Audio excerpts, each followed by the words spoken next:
Hi, hello friends. Welcome back to our classes. Today I'm going to discuss one of the most important question paper.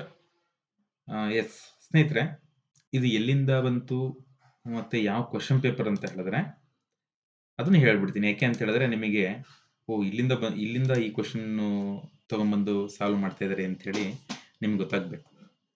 ಇದೊಂದು ಯೂನಿವರ್ಸಿಟಿಯಲ್ಲಿ ಒಂದು entrance ಎಕ್ಸಾಮ್ದು ಒಂದು question paper ಆಗಿರುತ್ತೆ. ಯಾವ university ಅಂತ ಹೇಳ್ಬೇಡ, ಮೇಲಿದೆ ಅದು. ಸೊ ಇವಾಗ ಈ ಒಂದು ಕ್ವಶನ್ ಪೇಪರ್ನ ಇದು ಆಕ್ಚುಲಿ ಇದು ಪಿ ಜಿ ಸ್ಟೂಡೆಂಟ್ಸ್ಗಳಿಗೆ ಇರ್ತಕ್ಕಂತಹ ಕ್ವಶನ್ ಪೇಪರ್, ಆಯ್ತಾ? ಇದನ್ನ ಡಿಸ್ಕಷನ್ ಮಾಡಿದ್ರೆ ನಮಗೆ ಯೂಸ್ ಆಗುತ್ತಾ ಅಂತ ಹೇಳಿದ್ರೆ definitely you will get good knowledge about how to solve M C Qs. ಆ ಎಮ್ ಸಿ ಕ್ಯೂಗಳನ್ನ ಹೆಂಗ್ ಸಾಲ್ವ್ ಮಾಡಬೇಕು ಅಂತ ಹೇಳಿ ನಿಮ್ಗೊಂದು ಐಡಿಯಾ ಡೆಫಿನೆಟ್ಲಿ ಬರುತ್ತೆ. Okay, let's begin this class. The first question is I come dash Italy ಅಂತ ಇದೆ. ಐ ಕಮ್ ಡ್ಯಾಶ್ ಇಟಲಿ ಅಂತ ಇದೆ.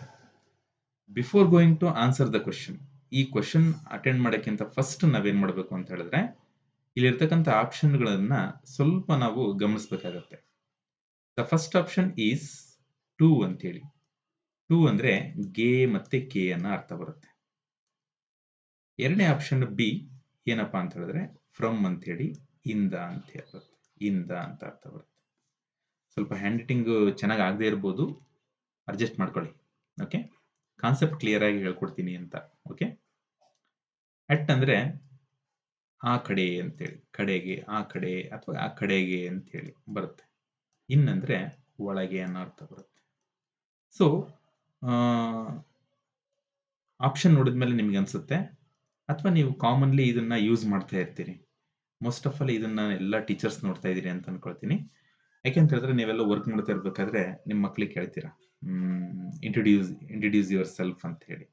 ಅವ್ರು ಹೇಳ್ತಾರೆ I am so and so, I come from ಅಂತ ಹೇಳ್ತಾರೆ. ನಾನು ಹೇಳೇ ಬಿಟ್ಟೆ ಅಲ್ವಾ, ಐ ಕಮ್ ಫ್ರಮ್ ಅಂತಾರೆ. ಸೊ ಫ್ರಮ್ ಅನ್ನೋದು correct answer. I come from Italy, ನಾನು ಇಟಲಿಯಿಂದ ಬಂದಿದ್ದೇನೆ ಅನ್ನೋ ಅರ್ಥವನ್ನ ಇದು ಪಡ್ಕೊಳ್ಳುತ್ತೆ. ಅರ್ಥ ಆಗ್ತಿದೆಯಲ್ವಾ? ಎಸ್, ಈ ಒಂದು ಕ್ವಶನ್ಗೆ ಫ್ರಮ್ ಅನ್ನೋದು ಕರೆಕ್ಟ್ ಆದಂತ answer. I come from Italy, I come from Italy. Okay, the second question is, ನೋಡಿ ಕ್ವಶನ್ ಏನಪ್ಪಾ ಅಂತ ಹೇಳಿದ್ರೆ, A I is a cold, B I am cold, C I has cold, D I have cold. ಸ್ನೇಹಿತರೆ, ಸ್ವಲ್ಪ ಸೂಕ್ಷ್ಮತೆಯಿಂದ ಈ question ಅನ್ನು ನಾವು ಗಮನಿಸಿದ್ದೇ ಆದ್ರೆ definitely we will give right answer to this question. Why? Because ಈ 4 ಆಪ್ಷನ್ಗಳಲ್ಲಿ this question belongs to subject verb agreement ಅಂತ ಹೇಳಿ.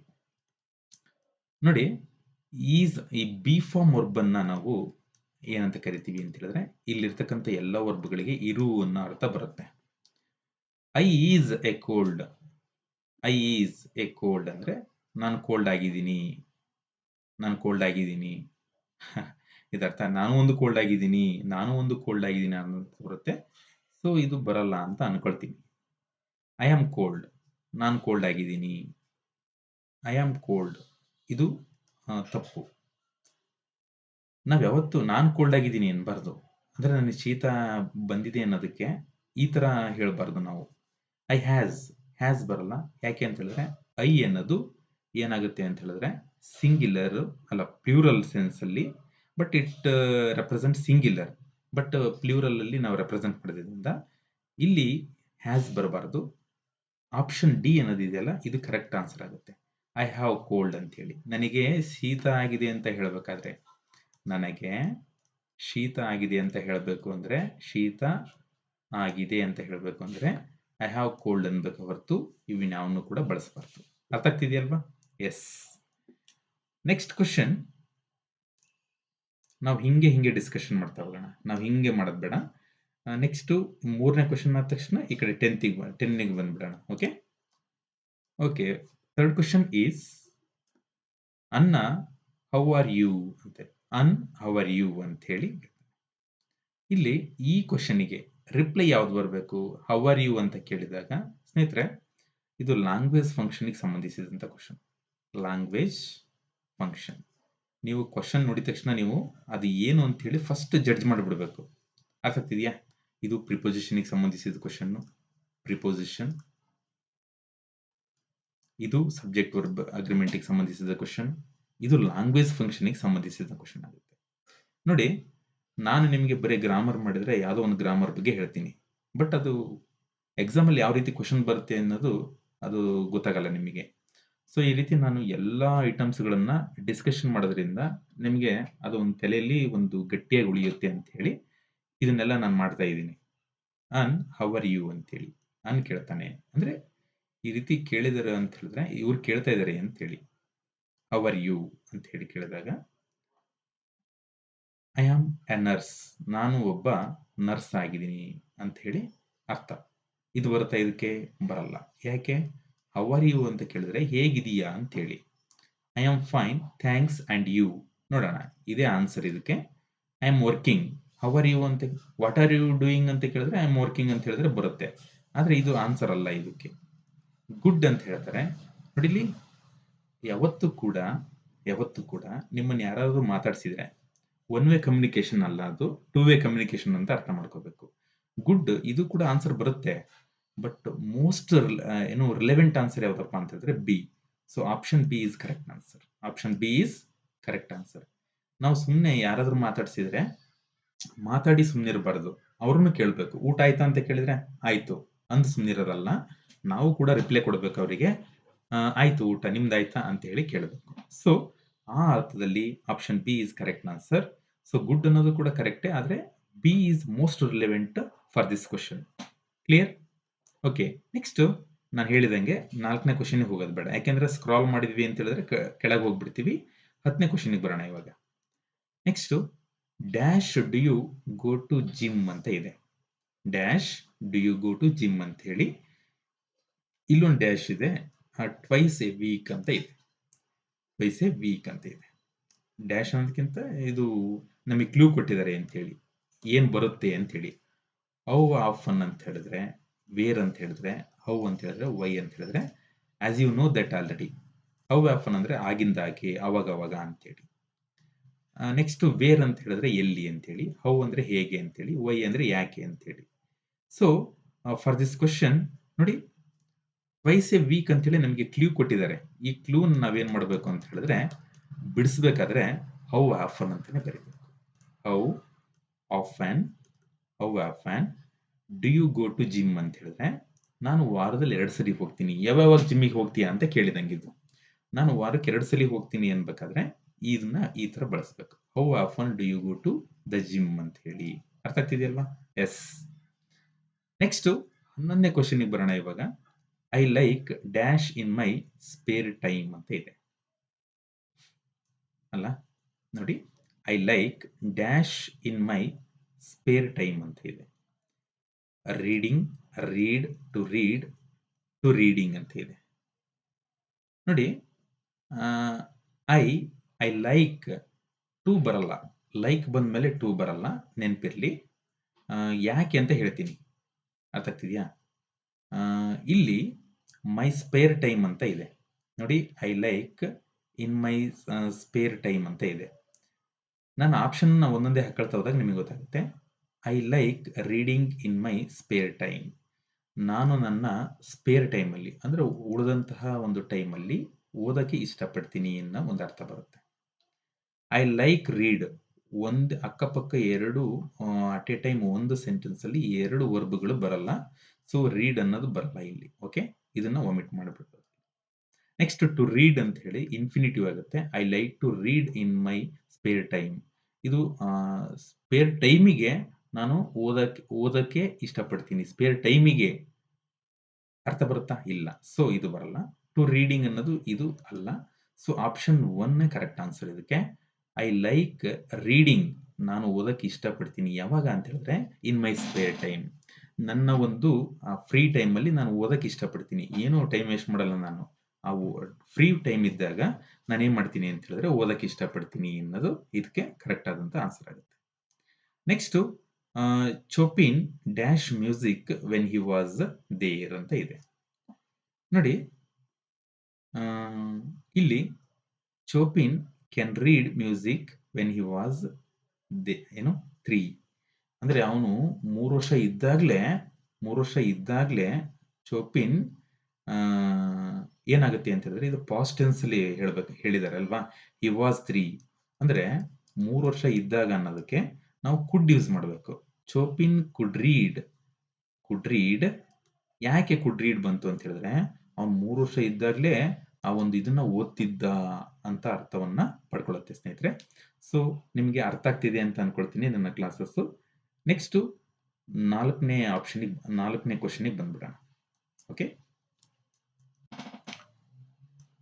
ಇಲ್ಲಿ 4th ಕ್ವಶನ್ ಏನಿದೆ ಅಂತ ಹೇಳಿದ್ರೆ ಹೂಸ್ ಕೀ ಈಸ್ ದಟ್ ಅಂತ ಇದೆ.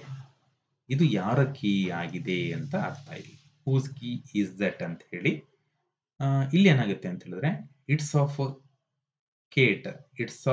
ಕೇಟ್ ಇದು ಬರಲ್ಲ. ಯಾಕೆ ಹೇಳ್ತೀನಿ ನಾನು. ಇಟ್ಸ್ ಕೇಟ್ಸ್ ಇದೇ ಆನ್ಸರು. ಯಾಕೆ ಅಂತ ಹೇಳಿದ್ರೆ ಇದು ಒಂದು ಪೊಸೆಸಿವ್ ಪ್ರೊನೌನ್ಗೆ ಸಂಬಂಧಿಸಿದ್ದು. ಪೊಸೆಸಿವ್ ಅಂತ ಇದೆ. ಪೊಸೆಸಿವ್ ಅಂತ ಹೇಳಿದ್ರೆ ಫಾರ್ ಎಕ್ಸಾಂಪಲ್ ಇವಾಗ ನಾವು ಚೇರ್ಸ್ ಲೆಗ್ ಅನ್ಬೇಕಲ್ವಾ. ಚೇರ್ಸ್ ಲೆಗ್ ಅಂದ್ರೆ ಅರ್ಥ ಮಾಡ್ಕೊಳ್ಳಿ, ಚೇರ್ನ ಕಾಲು ಅಂತ ಹೇಳಿ. ಅದನ್ನ ಬಿಡಿಸಿ ಬರೆದಾಗ ಹಿಂಗು ಬರಿಬಹುದು, ಲೆಗ್ ಆಫ್ ಅ ಚೇರ್ ಅಂತ ಹೇಳಿ ಕೂಡ ಬರಿಬಹುದು. ಸ್ನೇಹಿತರೆ ಎರಡು ಒಂದೇ. ಲೆಗ್ಸ್ ಚೇರ್ ಅಂದ್ರೂ ಒಂದೇ, ಸಾರಿ ಚೇರ್ಸ್ ಲೆಗ್ ಅಂದ್ರೂ ಒಂದೇ, ಲೆಗ್ ಆಫ್ ಎ ಚೇರ್ ಅಂದ್ರೂ ಕೂಡ ಒಂದೇ. ಅರ್ಥ ಆಗ್ತಿದ್ಯಾ? ಸೇಮ್ ಅದೇ ಅರ್ಥವನ್ನು ಅಂದ್ರೆ ಪೊಸೆಸಿವ್ ಯಾರ್ದು ಕೀ ಅಂತ ಹೇಳಿದ್ರೆ ಇದು ಕೇಟ್ಸ್ದು ಕೀ ಅನ್ನೋ ಒಂದು ಅರ್ಥವನ್ನ ಪಡ್ಕೊಳ್ಳುತ್ತೆ. ಅರ್ಥ ಆಗ್ತಿದೆಯಲ್ವಾ? ಇದು ನಮ್ಮ ರಾಜ್ಯದ ಕ್ವಶನ್ ಪೇಪರ್ ಅಲ್ಲ. ಯಾಕೆ ಅಂತ ಹೇಳಿದ್ರೆ ಇಲ್ಲೆಲ್ಲ ಹೆಸರು ರಾಮ ಸೀತೆ ಲಕ್ಷ್ಮಣ ಯಾವ ಬಂದಿಲ್ಲ. ಇಲ್ಲಿ ನೋಡಿ ಫ್ರೆಂಚ್, ಹೆಬ್ರಿಯು, ಕೇಟ್ಸು, ಅನ್ನ ಹಿಂಗೆಲ್ಲ ಬಂದಿದಾವಲ್ಲ. ಸೊ ನೀವು ಅರ್ಥ ಮಾಡ್ಕೊಳ್ಳಿ, ಇದು ಬೇರೆ ರಾಜ್ಯದ ಕ್ವಶನ್ ಪೇಪರ್ನ ನಾನು ನಿಮ್ ಜೊತೆ ಡಿಸ್ಕಷನ್ ಮಾಡ್ತಾ ಇದ್ದೀನಿ. ಸ್ವಲ್ಪ ನೋಟ್ಸ್ ಮಾಡ್ಕೊಳ್ಳಿ, ನೋಟ್ಸ್ ಎಲ್ಲೂ ಸಿಗಲ್ಲ ನಿಮಗೆ. ಅದೇ ಈ ಒಂದು ಕ್ಲಾಸ್ ಅನ್ನು ನೋಡಿ ನೋಟ್ಸ್ ಮಾಡ್ಕೋಬೇಕಾಗತ್ತೆ. Okay, 5th question, his office is on the first ಅಂತ ಇದೆ. ಲೆವೆಲ್, ಇದು ಲೆವೆಲ್ ಅನ್ನಕ್ಕೆ ಬರಲ್ಲ. ಯಾಕೆಂದ್ರೆ ಆಫೀಸ್ ಎಲ್ಲಿದೆ ಅಂತ ಹೇಳಿ. ಫಸ್ಟ್ ಗ್ರೌಂಡ್ ಅಲ್ಲ, ಗ್ರೌಂಡ್ ಫ್ಲೋರ್ ಅಂತೀವಿ ನಾವು. ಗ್ರೌಂಡ್ ಫ್ಲೋರ್ ಅಂತೀವಿ, ಲೆವೆಲ್ ಅಂತ ಅನ್ನೋದೇ ಅಲ್ಲ. ಲೆವೆಲ್ ಅನ್ನೋದು ನಾವು ಒಂದು ಇದಕ್ಕೆ ಬಳಸ್ತೀವಿ, ಏನು first level, second level, third level ಅಂತ ಹೇಳಿ ಜೀವ ಇರೋಕ್ ಬಳಸ್ತೀವಿ. ಸ್ಟೇಜ್ ಅಂತ ಹೇಳಕ್ಕಾಗಲ್ಲ. ಸ್ಟೇಜ್ ಅಂತ ಹೇಳಿದ್ರೆ ಇದು ಕೂಡ ಬೇರೆ ಒಂದು ಇದಕ್ಕೆ ಬಳಸ್ತೀವಿ. His office is on the first floor ಆಗುತ್ತೆ. ಸೊ ಆಪ್ಷನ್ ಡಿ ಅನ್ನೋದು ಕರೆಕ್ಟ್ ಆನ್ಸರ್ ಆಗುತ್ತೆ. ಫಸ್ಟ್ ಫ್ಲೋರ್ ನಿಮಗೆ ಕಾಣಲ್ಲ, ಮತ್ತೆ ನಾನು ಅದ್ರ ಮೇಲೆ ಬರ್ದೆ ಅಂದ್ರೆ ಫಸ್ಟ್ ಫ್ಲೋರ್ ಆಗುತ್ತೆ ನೋಡಿ. ಫಸ್ಟ್ ಫ್ಲೋರ್ ಅರ್ಥ ಆಗ್ತಿದ್ಯಾ? ಫಸ್ಟ್ ಫ್ಲೋರ್ ಅನ್ನೋದು ಆನ್ಸರ್. ಇದಕ್ಕೆ ಫ್ಲೋರ್ ಅನ್ನೋದು ಆನ್ಸರ್ ಆಗುತ್ತೆ.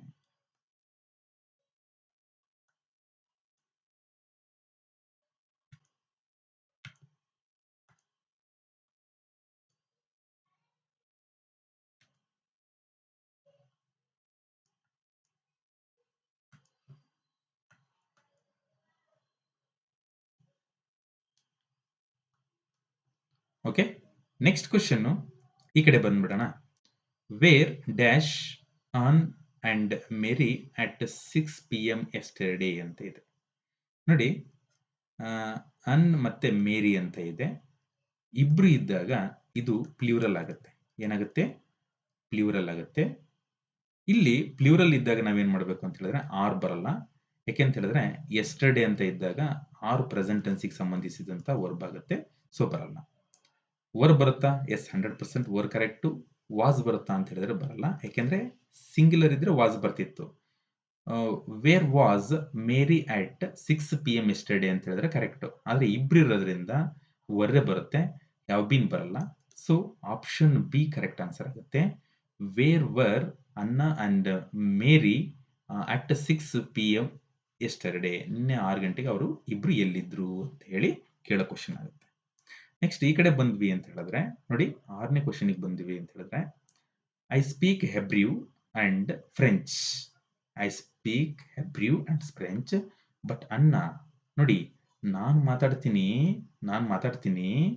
ಹೆಬ್ರಿ ಅಂಡ್ ಫ್ರೆಂಚ್, ಬಟ್ ಅನ್ನ ಇದು ಪಾಸಿಟಿವ್ ಇದ್ದಾಗ ನೋಡಿ, ಈ ತರ ಬಂದಾಗ ಬಟ್ ಅಂತ ಬಂದಾಗ ನಿಮ್ಗೆ ಗೊತ್ತಿದೆ, ಬಟ್ ಅನ್ನೋದನ್ನ ನಾವು ಕಾಂಟ್ರಾಸ್ಟ್ ಇದ್ದಾಗ ಯೂಸ್ ಮಾಡ್ತೀವಿ. ಅಂದ್ರೆ ಒಂದು ಇಲ್ಲಿ ಪಾಸಿಟಿವ್ ಇದೆ, ಇಲ್ಲಿ ನೆಗೆಟಿವ್ ಬರಬೇಕು. ನೆಗೆಟಿವ್ ಬರಬೇಕು ಅಂತ ಹೇಳಿದ್ರೆ ಅನ್ನ ಅನ್ನೋದು ಇಲ್ಲಿ ನೋಡಿ ಸ್ಪೀಕ್ ಅನ್ನೋದು ಯಾವ ಟೆನ್ಸ್ ಅಲ್ಲಿ ಇದೆ ಅಂತ ಹೇಳಿದ್ರೆ ಪ್ರೆಸೆಂಟ್ ಟೆನ್ಸ್ ಅಲ್ಲಿ ಇದೆ. ಪ್ರೆಸೆಂಟ್ ಟೆನ್ಸ್ ನ ವರ್ಬ್ ಅನ್ನಕ್ಕೆ ಬರೋದಾದ್ರೆ ನೋಡಿ ಡೋಂಟ್ ಅಂತ ಬರುತ್ತಾ? ಇಲ್ಲ, ಡೋಂಟ್ ಅನ್ನೋದು ನಾವು ಪ್ಲೂರಲ್ ಬಳಸೋದ್ರಿಂದ ಇದು ಬರಲ್ಲ. ಸ್ಪೀಕ್ಸ್ ಬರಲ್ಲ, ನಾವು ನೆಗೆಟಿವ್ ಹೇಳಬೇಕಾಗಿರೋದ್ರಿಂದ ಇದು ಪಾಸಿಟಿವ್ ಆಗುತ್ತೆ, ಬರಲ್ಲ. ಡಸ್ ನಾಟ್ ಸ್ಪೀಕ್ಸ್ ನೋಡಿ, ಒಂದು ಸೆಂಟೆನ್ಸ್ ಅಲ್ಲಿ ಡಸ್ ಬಂದ್ಮೇಲೆ ನೆಕ್ಸ್ಟ್ ಬರ್ತಕ್ಕಂಥದ್ದು ಸ್ಪೀಕ್ ಆಗಬೇಕು. ಡಸ್ ಬಂದ್ಮೇಲೆ ಸ್ಪೀಕ್ ಬರ್ಬೇಕಿಲ್ಲಿ, ಸೊ ಡಸಂಟ್ ಆಗುತ್ತೆ. ಆನ್ಸರ್ ಯಾವ್ದಪ್ಪ ಅಂದ್ರೆ ಬಿ ಆಗುತ್ತೆ. ನೋಡಿ, ಇದನ್ನ ಹಿಂಗೆ ಫ್ಲೋ ಆಗಿ ಹೇಳ್ಬೇಕು. I speak Hebrew and French but Anna doesn't ಅಂತ ಹೇಳ್ಬೇಕು. ಏನನ್ಬೇಕು? ಡಸಂಟ್ ಅನ್ಬೇಕು. ಸೊ ಆಪ್ಷನ್ ಬಿ ಅನ್ನೋದು ಕರೆಕ್ಟ್ ಆನ್ಸರ್ ಆಗುತ್ತೆ. ಓಕೆ, ನೆಕ್ಸ್ಟ್ ನೋಡಿ 15th ಕ್ವೆಶ್ಚನ್ ನೋಡಿ. I went to the book shop. I went to the book shop.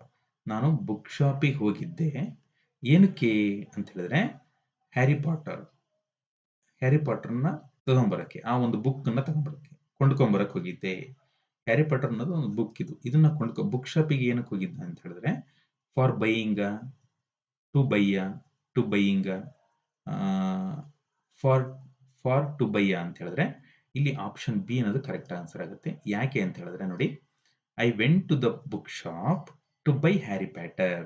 ನೋಡಿ, ನಾವು ಆ ಹ್ಯಾರಿ ಪ್ಯಾಟರ್ ನ ಬುಕ್ ತರಕ್ಕೆ ನಾನು ಬುಕ್ ಶಾಪಿಗೆ ಹೋಗಿದ್ದೆ, ಆ ಬುಕ್ ಅನ್ನ ತರೋಕೆ ಅಂತ ಹೇಳಿ ಅರ್ಥವನ್ನ ಬರುತ್ತೆ ಸ್ನೇಹಿತರೆ.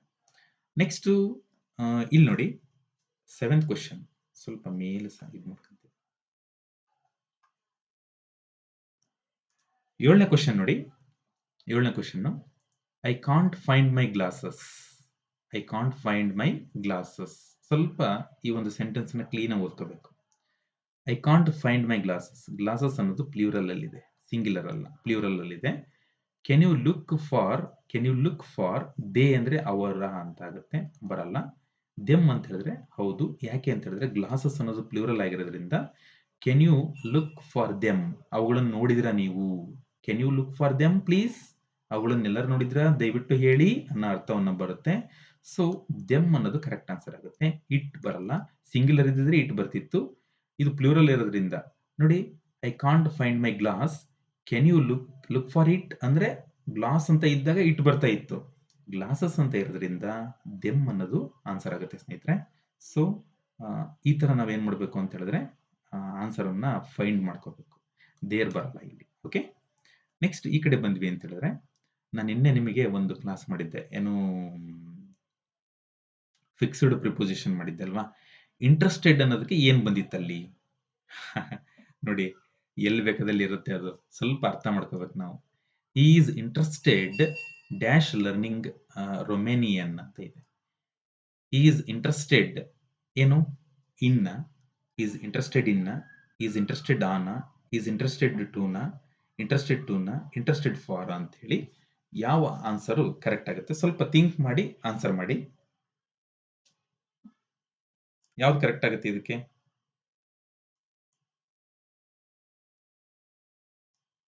ಹೌದು, ಫಸ್ಟ್ ಒನ್ನೇ. ಯಾಕೆ? Is interested in learning Romanian. ಅವನಿಗೆ ಆ ರೊಮನ್ ಭಾಷೆ ಕಲಿಯಕ್ಕೆ ಇಂಟ್ರೆಸ್ಟೆಡ್ ಆಗಿತ್ತು ಅಂತ ಹೇಳಿ ಅರ್ಥ ಆಗ್ತಿದೆಯಲ್ವಾ? ಆನ್ ಬರ್ ಇದು ಫಿಕ್ಸ್ಡ್ ಪ್ರಿಪೋಸಿಷನ್ ಸಂಬಂಧಿಸಿದಂತ ಕ್ವಶನ್ ಆಗುತ್ತೆ. ಇಂಟ್ರೆಸ್ಟೆಡ್ ಇನ್ ಅಂತ ಬರುತ್ತೆ. ಇಂಟ್ರೆಸ್ಟೆಡ್ ಇನ್ ಅನ್ನೋದು fixed preposition. So interested in ಅನ್ನೋದೇ correct answer. Okay, next there any cars on the street ಅಂತ ಇದೆ.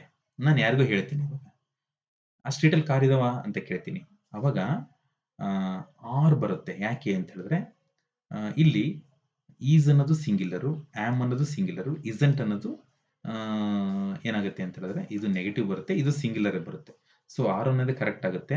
R there any cars on the street ಅಲ್ಲಿ ಯಾವ್ದಾದ್ರು ಕಾರ್ ಇದಾವ ಅನ್ನೋ ಒಂದು ಪ್ರಶ್ನೆಗಳು ಇಲ್ಲಿ ಉದ್ಭವಿಸುತ್ತೆ. ಸೊ ಆರ್ ಅನ್ನೋದು ಕರೆಕ್ಟ್ ಆನ್ಸರ್ ಆಗುತ್ತೆ. ನೆಕ್ಸ್ಟ್ 17ನೇ ಕ್ವಶನ್ಗೆ ಹೋಗೋಣ ನಾವಿವಾಗ. 17ನೇ ಕ್ವಶನ್ಗೆ ಹೋದ್ರೆ ನೋಡಿ, would you like dash to drink sir ಅಂತ ಇದೆ. ನೋಡಿ, ಎನಿಥಿಂಗ್, ಎನಿವೇರ್, ನಥಿಂಗ್ ಅಂತ ಬರೋದೇ ಇಲ್ಲ ಇಲ್ಲಿ. ಎನಿವೇರ್ ಅಂತ ಹೇಳಿದ್ರೆ ಇದು ಪ್ಲೇಸಿಗೆ ಬರುತ್ತೆ. ಎನಿಥಿಂಗ್ ಮತ್ತೆ ಸಮಥಿಂಗ್ ಅಲ್ಲಿ ನಮಗೆ ಗೊಂದಲ ಉಂಟಾಗೈತಿ ಅಲ್ವಾ? ನಾನು ಕ್ವಶನ್ ನೋಡಿದಾಗ ನನಗೂ ಗೊಂದಲ ಉಂಟಾಯಿತು. ಬಟ್ ಆದ್ರೆ ನಿಮಗೆ ಯಾವ ಆನ್ಸರ್ ಕರೆಕ್ಟ್ ಅನ್ಸುತ್ತೆ? Would you like anything to drink sir ಅಂತಿರಲ್ವಾ? ಅಲ್ಲ. ಏನಾದರೂ ಕುಡಿತೀರಾ ಅಂತ ಕೇಳಿದ್ರೆ ಇದು. ಬಟ್ ನೀವು ಕೇಳೋ ವ್ಯಕ್ತಿಗೆ ಒಂದು ಎಕ್ಸ್ಪೆಕ್ಟೇಷನ್ ಇರುತ್ತೆ. ಓ, ಇವತ್ತು ಇವ್ರು ನಮ್ಮ ಮನೆಗೆ ಅಂದ್ರೆ ನಮ್ಮ ಮನೆಗೆ ಇನ್ವೈಟ್ ಮಾಡಿದ್ದಾರೆ, ಅವ್ರ ಮನೆಗೆ ಇನ್ವೈಟ್ ಮಾಡಿದ್ದಾರೆ ನಮ್ಮನ್ನ, ನಮ್ಗೆ ಏನಾದ್ರು ಡ್ರಿಂಕ್ಸ್ ಕೊಡ್ಬೋದು ಅಂತ ಹೇಳಿ ನಿಮಗೆ ಒಂದು ಇದಿರುತ್ತೆ, ಫೀಲ್ ಇರುತ್ತೆ. ಅವಾಗ ಅವರು would you like something to drink sir ಅಂತ ಕೇಳಿದಾಗ, ಓ, ನೀವು ಕಲ್ಪನೆ ಮಾಡ್ಕೊಂಡ್ಬಿಡ್ತೀರಿ, ಹೌದು ನಮಗೆ ಡ್ರಿಂಕ್ಸ್ ಕೊಡ್ತಾರೆ ಕುಡಿಯೋಕೆ ಅನ್ನೋ ಒಂದು ಇದಿರುತ್ತೆ. ಆ ಥರ ಇದ್ದಾಗ ಸಮಥಿಂಗ್ ಅಂತ ಬಳಸ್ತೀವಿ. ಎನಿಥಿಂಗ್ ಅಂತ ನೋಡಿ, ಅದು ಬೈ ಆಕ್ಸಿಡೆಂಟ್ ಎನಿಥಿಂಗ್ ಅಂತೀವಿ. ಬಟ್ ಸಮಥಿಂಗ್ ಅನ್ನೋದು ಕರೆಕ್ಟ್ ಮೋಸ್ಟ್ ಅಪ್ರೋಪ್ರಿಯೇಟ್ ಆನ್ಸರ್ ಆಗುತ್ತೆ. ಎನಿಥಿಂಗ್ ಬಳಸ್ಬೋದು, ಆದ್ರೆ ಮೋಸ್ಟ್ ಅಪ್ರೋಪ್ರಿಯೇಟ್ ಆನ್ಸರ್ ಇದಾಗುತ್ತೆ. ವುಡ್ ಯು ಲೈಕ್ ಅಂದ್ರೆ ಅವ್ರ ಅಭಿರುಚಿ ಗೊತ್ತಿರುತ್ತೆ ನಿಮಗೆ, ಅಭಿರುಚಿ ಗೊತ್ತಾಗಿ ನೀವು ಕೇಳ್ತೀರಾ ಈ ರೀತಿ, would you like something to drink sir? ಅವ್ರಿಗೆ ಏನೋ ಇಷ್ಟ ಇರುತ್ತೆ, ಅದನ್ನ ಕುಡಿಯಕ್ಕೆ ಇಷ್ಟಪಡ್ತೀರಾ ನೀವು ಅಂತ ಹೇಳಿ ಕೇಳಿದಂಗೆ. ನೋಡಿ, ಫೋನ್ ಕಾಲಲ್ಲಿ ಆನ್ ದ ಫೋನ್ ಕಾಲಲ್ಲಿ ಹೆಲೋ ಜೂಲಿಯೆಟ್, ನೋಡಿ ಹೆಲೋ ಅಂದ ತಕ್ಷಣ ಹೇಳಿದಂಗೆ ಹೆಲೋ ಚೇತನ್ ಹಿಯರ್ ಅಂತ ಇಲ್ಲ ಇಲ್ಲಿ. ಸೊ ಚೇತನ್ ಸ್ಪೀಕಿಂಗ್ ಅನ್ಬೇಕು. ಇಲ್ಲಿ ಜೂಲಿಯೆಟ್ ಸ್ಪೀಕಿಂಗ್ ಅನ್ಬೇಕು. ಸ್ಪೀಕ್ ಅಲ್ಲ, ಟಾಕಿಂಗ್ ಅಲ್ಲ, ಟಾಕ್ ಅಲ್ಲ, ಸ್ಪೀಕ್ ಅನ್ಬೇಕು. ಸ್ಪೀಕ್ ಅಂತ ಹೇಳಿದ್ರೆ ನೀವು ಈ ಕಡೆ ಮಾತಾಡ್ತಾ ಇದ್ದೀರಿ, one way communication. Phone call ಅಂತ ಆಲ್ರೆಡಿ ಅವ್ರು ಹೇಳಿದ್ದಾರೆ. ಟಾಕ್ ಅಂತ ಹೇಳಿದ್ರೆ ಫೇಸ್ ಟು ಫೇಸ್ ಮಾತಾಡೋದನ್ನ ಟಾಕ್ ಅಂತೀವಿ. ಸ್ವಲ್ಪ ಅರ್ಥ ಮಾಡ್ಕೋಬೇಕು ನಾವು. ಸ್ಪೀಕ್ ಅಂತ ಹೇಳಿದ್ರೆ ಫೋನಲ್ಲಿ ಮಾತಾಡೋದು, ಟಾಕ್ ಅಂತ ಹೇಳಿದ್ರೆ ಫೇಸ್ ಟು ಫೇಸ್ ಮಾತಾಡೋದು. So lot of difference is there in these two words. Next question, 18ನೇ ಕ್ವಶನ್ಗೆ ಬಂದ್ವಿ ಅಂತ ಹೇಳಿದ್ರೆ, the doctor gave me a dash for some medicine last week. ನನಗೆ ಡಾಕ್ಟರ್ ಲಾಸ್ಟ್ ವೀಕ್ ಮೆಡಿಸಿನ್ ಬರ್ಕೊಟ್ಟಿದ್ರು. ಅದರಲ್ಲಿ ನೀವು ಒಂದು ನೋಟ್ಸ್ ಓದಿದ್ದೀರಾ, ನೋಟ್ಸಲ್ಲಿ ಬರ್ಕೊಟ್ಟಿದ್ರ ಅವರು, ಅಥವಾ ಅವರು ನಿಮಗೆ ಬಿಲ್ ಕೊಡ್ತಾರಲ್ಲ ಆ ರೆಸಿಪಿ ತರ ಕೊಟ್ಟಿದ್ರಾ, ಅಥವಾ ಪ್ರಿಸ್ಕ್ರಿಪ್ಷನ್ ಕೊಟ್ಟಿದ್ರಾ, ಅಥವಾ ರೆಸಿಪ್ಟ್ ಕೊಟ್ಟಿದ್ರಾ ಅಂತ ಹೇಳಿದ್ರೆ, ಡಾಕ್ಟರು ಕೊಡೋದು ಪ್ರಿಸ್ಕ್ರಿಪ್ಷನ್. ನೀವು ಮೆಡಿಕಲ್ಗೆ ಹೋದ್ರಿ ಅಂತ ಹೇಳಿದ್ರೆ ಡಾಕ್ಟರ್ ಕೊಟ್ಟರು ರೆಸಿಪ್ಟ್ ಕೊಡ್ರಿ ಅಂತಾರ, ಅಥವಾ ಡಾಕ್ಟರ್ ಕೊಟ್ಟರು ಹಾಳಿ ಕೊಡ್ರಿ ಅಂತಾರ, ಡಾಕ್ಟರ್ ಕೊಟ್ಟರು ನೋಟ್ಸ್ ಕೊಡ್ರಿ ಅಂತಾರ? ಇಲ್ಲ. Give me prescription for the medicine ಅಂತ ಕೇಳ್ತಾರೆ. ಆ ಮೆಡಿಸಿನ್ಗೆ ಪ್ರಿಸ್ಕ್ರಿಪ್ಷನ್ ಎಲ್ಲಿದೆ ಅಂತ ಕೇಳ್ತಾರೆ.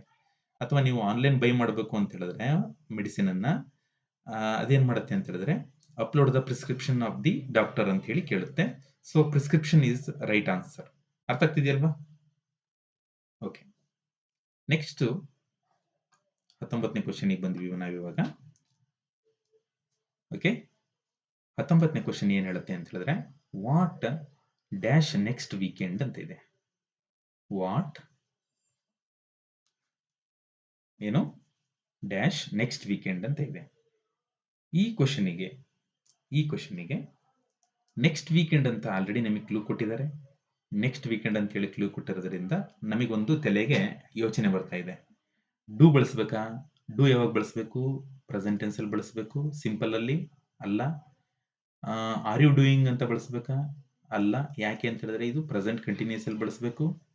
ಡಿಡ್ ಯು ಗೋ ಡೂ ಅಂತ ಬಳಸಬೇಕಾ? ಇದು ಪಾಸ್ಟ್ ಟೆನ್ಸ್ ಅಲ್ಲಿ ಬಳಸಬೇಕು, ಸಿಂಪಲ್ ಪಾಸ್ಟ್ ಅಲ್ಲಿ.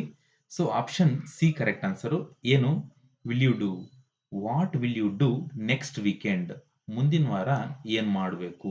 ವಾಟ್ ವಿಲ್ ಯು ಡೂ, ನೀನ್ ಏನ್ ಮಾಡ್ಬೇಕು ಮುಂದಿನ ವಾರ ಅಂತ ಕೇಳಿದಂಗೆ. ಅರ್ಥ ಆಗ್ತಿದೆಯಲ್ವಾ? ಎಸ್.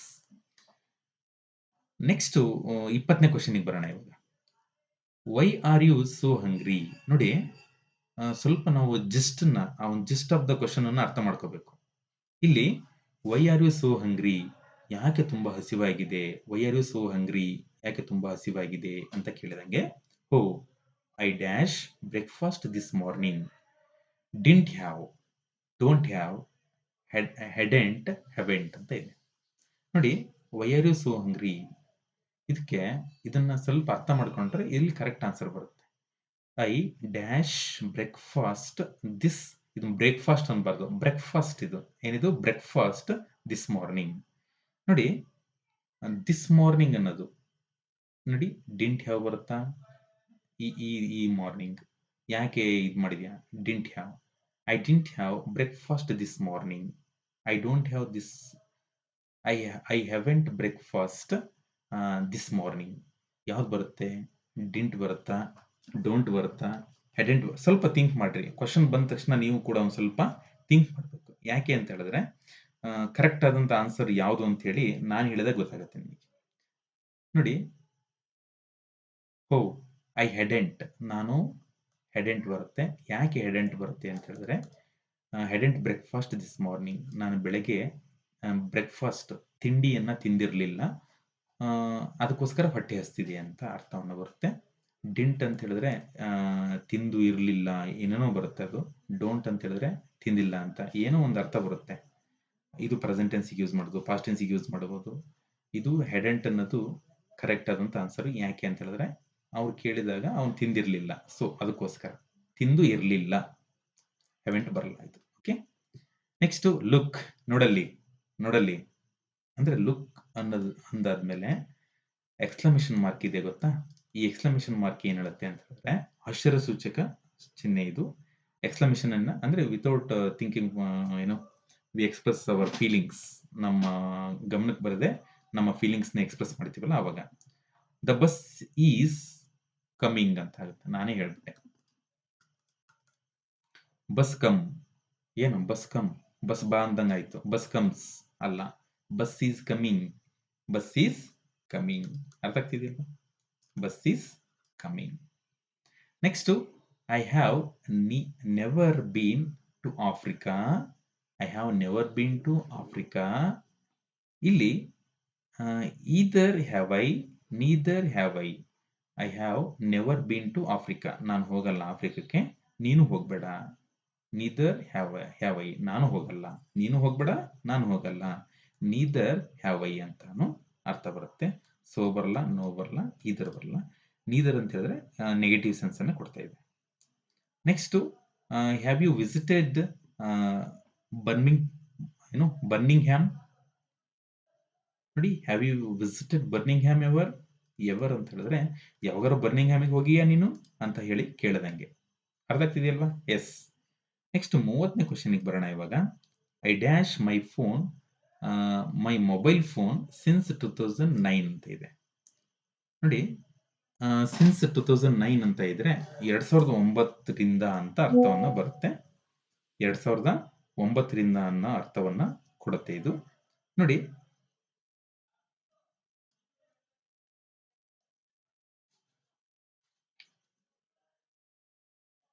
ಐ ಹ್ಯಾವ್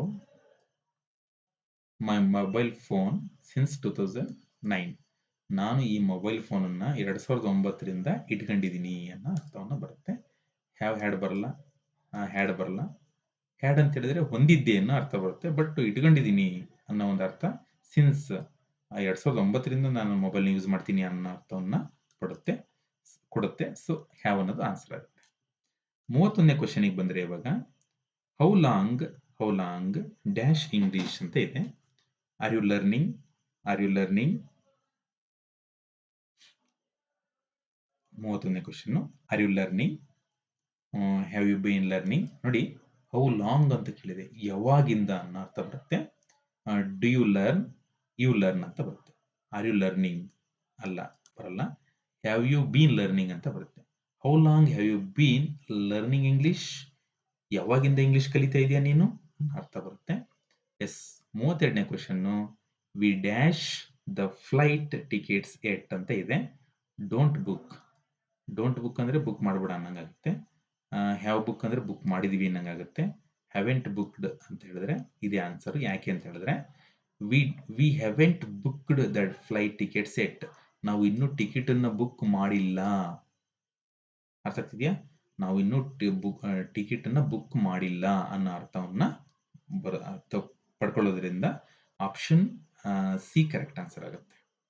ನೆಕ್ಸ್ಟ್ 33ನೇ ಕ್ವಶನ್ಗೆ ಬಂದ್ವಿ ಅಂತ ಹೇಳಿದ್ರೆ yes. When Simon dash back tonight, he will do the washing up. He will do the washing up ಅಂತ ಇದೆ. ನೋಡಿ, when Simon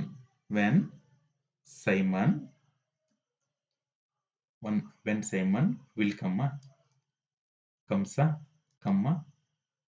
shall come ಅಂತ ಹೇಳಿದ್ರೆ ಸೈಮನ್ ಅನ್ನೋದು ಥರ್ಡ್ ಪರ್ಸನ್ ಸಿಂಗುಲರ್ ಆಗಿರೋದ್ರಿಂದ comes. when Simon comes back tonight, he will do the washing up. ಅಂದ್ರೆ ಯಾವಾಗ ಅವನು ಬಂದ ಅವನು ಆ ಒಂದು ವಾಷಿಂಗ್ ಅನ್ನ ಮಾಡಬೇಕಾಗಿದೆ ಅನ್ನೋ ಒಂದು ಅರ್ಥವನ್ನ ಪಡ್ಕೊಳ್ಳುತ್ತೆ. Last question for this session, that is 34th question. Would you mind the dash the gate please? Would you mind dash the gate please ಅಂತ ಇದೆ ನೋಡಿ. ನಾನು ಫಾರ್ ಎಕ್ಸಾಂಪಲ್ ನಾನಿವಾಗ ನೀವು ಒಳಗೆ ಕೂತ್ಕೊಂಡಿರ್ತೀರಾ, ನಾನು ನಿಮಗೆ ಕೇಳ್ತೀನಿ, ನಾನು ಹೊರಗಿಂದ ಬಂದು ಏನಂತ ಕೇಳ್ತೀನಿ, ಇದು ನನ್ನ ಮನೆ, ನೀವು ಒಳಗಿರ್ತೀರಾ, ನಾನು ನಿಮಗೆ ಕೇಳ್ತೀನಿ, ಒಂದು ಮಾತು ಕೇಳಬೇಕು ಈ ರೀತಿ, ವುಡ್ ಯು ಮೈಂಡ್, ಏನು ಅನ್ಕೋಬೇಡಿ, ಗೇಟನ್ನು ಕ್ಲೋಸ್ ಮಾಡ್ತಾ ಇದ್ದೀನಿ ಅಂತ ಹೇಳೋದನ್ನ ನಾವು ಕ್ಲೋಸಿಂಗ್ ಅನ್ಬೇಕು. Would you mind closing the gate ಅಂದ್ರೆ ಅವ್ರಿಗೆ ಕೇಳಬೇಕು ನಾವು, ಪರ್ಮಿಷನ್ ಅಲ್ಲ. ವುಡ್ ಯು ಮೈಂಡ್, ಏನು ಅನ್ಕೋಬೇಡಿ, ಗೇಟ್ ಕ್ಲೋಸ್ ಮಾಡ್ತಾ ಇದ್ದೀನಿ ಅಂತ ಹೇಳಿ ಬರಬೇಕು. ಸೊ ಆಪ್ಷನ್ ಎ ಅನ್ನೋದು ಕರೆಕ್ಟ್ ಆನ್ಸರ್ ಆಗುತ್ತೆ.